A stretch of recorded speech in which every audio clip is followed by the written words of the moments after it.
Good morning குட்டீஸ். இன்னைக்கு என்ன நாள் நம்ம கொண்டாடிட்டு இருக்கோம்? தீபாவளி. தீபாவளி கொண்டாடிட்டு இருக்கீங்களா? எதனால தீபாவளி கொண்டாடிட்டு இருக்கோம்னு பார்க்கலாமா இப்போ? ஓகேவா? எல்லாத்துக்கும் கதைனா ரொம்ப பிடிக்கும்ல? ஓகே, நம்ம இப்ப கதைக்குள்ள போலாமா? கதையோட தலைப்பு என்னன்னு பார்க்கலாமா இப்போ? தலைப்பு என்னது? நரகாசுரன் வதம். இவர்தான் நரகாசுரன். யார் இவரு?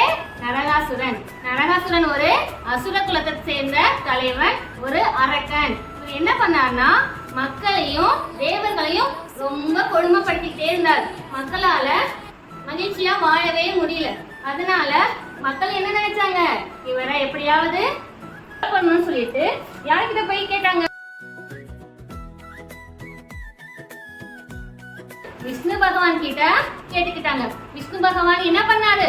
மக்களோட மகிழ்ச்சிக்காகவும் தேவர்களோட மகிழ்ச்சிக்காகவும் விஷ்ணு பகவான் நரகாசுரனை அழிக்கிறதுக்காக முடிவு பண்ணார். நரகாசுரனை எப்படி அழிக்கலாம்னு நினைச்சு வில் அம்பு தொடுத்தார். வில் அம்பு தொடுக்கும் போது நரகாசுரன் என்ன பண்ணாரு? கொல்லப்படவே இல்லை. மறுபடியும் வில்லம்பு தொடுத்தாரு, நரகாசுரனை கொல்லப்படவே இல்லை. மறுபடியும் வில்லம்பு தொடுத்தாரு, நரகாசுரன் என்னாச்சு? கொல்லப்படவே இல்லை. அதுக்கப்புறம் விஷ்ணு பகவான் என்ன நினைச்சாரு? நரகாசுரன் கொல்லப்படணும்னா ஒரு பெண் கையால தான் அவரோட இறப்பு இருக்குன்னு சொல்லிட்டு விஷ்ணு பகவானுக்கு தெரிய வந்தது. அதனால விஷ்ணு பகவான் என்ன பண்ணாரு? அவரோட மனைவியான சத்தியபாமா கிட்ட மக்களோட கஷ்டத்தையும் மக்கள் மகிழ்ச்சி இல்லாம வாழ்றதையும் எடுத்து சொன்னாங்க. அதனால சத்தியபாமா என்ன பண்ணாங்க? விஷ்ணு பகவான் சத்தியபாமா நரகாசுரன் எப்படி கொல்றாங்கன்னு இப்ப பார்க்கலாமா? சத்தியபாமா என்ன பண்ணாங்க? நரகாசுரனை வதம் செஞ்சு கொலை பண்ணாங்க. சோ கடைசியில என்னாச்சு? அசுரன் அரக்கன் என்னாச்சு? கொல்லப்பட்டார். யாரோட கையால? சத்தியபாமாவோட கையால கொல்லப்பட்டார். இதனாலதான் நம்ம என்ன கொண்டாடுறோம்? தீபாவளிங்கிற ஒரு பண்டிகை வந்தது.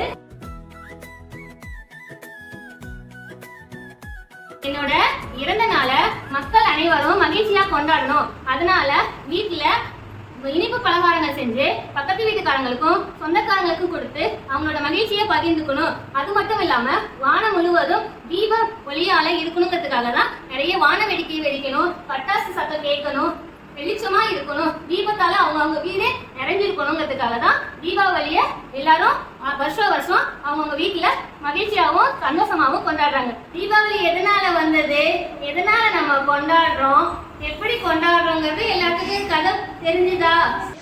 தெரிஞ்சுக்கிட்டீங்களா?